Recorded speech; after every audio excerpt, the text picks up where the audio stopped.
The story begins with Ayano Koji about to take a quest, but he reunites with his group, and they start discussing the current situation.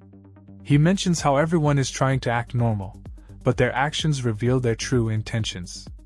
One of the team members reminds Ayano Koji to stay focused on the quests. Finally, they reach a quest location where the topic is, surprisingly, **anime***. It was quite funny to see. They had to identify titles of various anime episodes shown on a TV.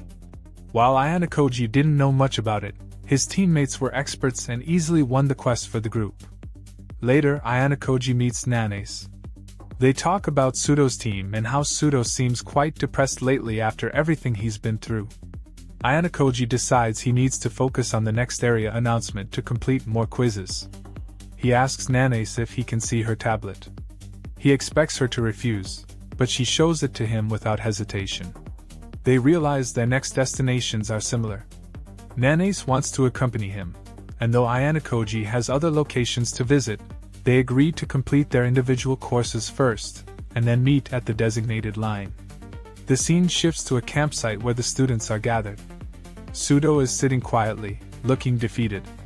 His friend mentions how unusual it is to see him so silent. Pseudo admits he messed up and feels he can't be trusted anymore. Kanji then talks to the group. It's obvious he's feeling down too.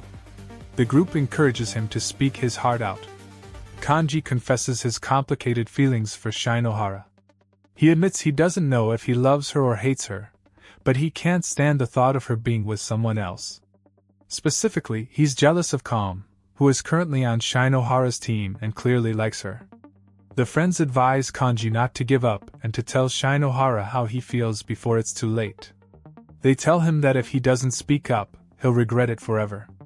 This conversation gets quite emotional, especially for the girls in the group who understand the weight of unspoken feelings. The next morning, Ayano Koji and Nanace watch the sunset together. They discuss the advice given to Kanji. Nanace worries if she said too much to him, but Ayano Koji reassures her. They decide on a meeting spot so they can stay coordinated while moving through different zones. Ayano Koji arrives at a beach task. It's crowded, with only one spot left. Nanace encourages Ayano Koji to participate, but he suggests she should try it instead. While she competes, Ayano Koji. Third-year students watching closely. Nagumo appears and approaches Ayano Koji.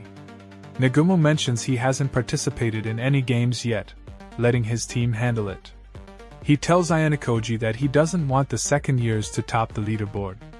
Ayano Koji, characteristically indifferent, says he doesn't care if he ends up at the bottom or the top. Nagumo predicts that Ayano Koji will eventually have to show his true strength. Hashimoto also shows up and tries to provoke Ayano Koji during a history-based quiz quest. The questions are tricky, but Ayano Koji handles them with ease. After finishing, Ayano Koji ignores Hashimoto's attempts at small talk and leaves quietly. Nanace starts feeling like she is holding Ayano Koji back. She tells him that he could perform much better if he weren't looking after her. Ayano Koji tells her not to think like that and simply stay with him. They eventually reach a location where they reunite with Kei Karuizawa's group. They spend time camping, cooking, and talking.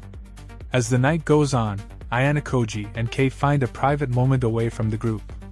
They talk about the exam and the pressure. Kei feels a bit insecure seeing Ayano Koji spending so much time with Nanace. To settle her insecurities and show his affection, Ayano Koji suddenly kisses Kei.